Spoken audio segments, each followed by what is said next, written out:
তৃষ্ণা পেয়েছে তোমার সাথে কথা বলার জন্য, তোমার কণ্ঠের আওয়াজ শোনার জন্য। চৈত্রের মাঠ যেমন খা খা রোদে পুড়ে ফেটে যায় এক ফসলা বৃষ্টির আশায়, আমারও ঠিক তেমনি তোমার সাথে কথা বলার জন্য বুকটা ফেটে যাচ্ছে।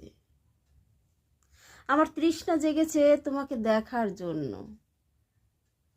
আমার তৃষ্ণা জেগেছে তোমাকে ভালোবাসার জন্য, তোমার স্পর্শ পাওয়ার জন্য, তোমাকে কাছে পাওয়ার জন্য।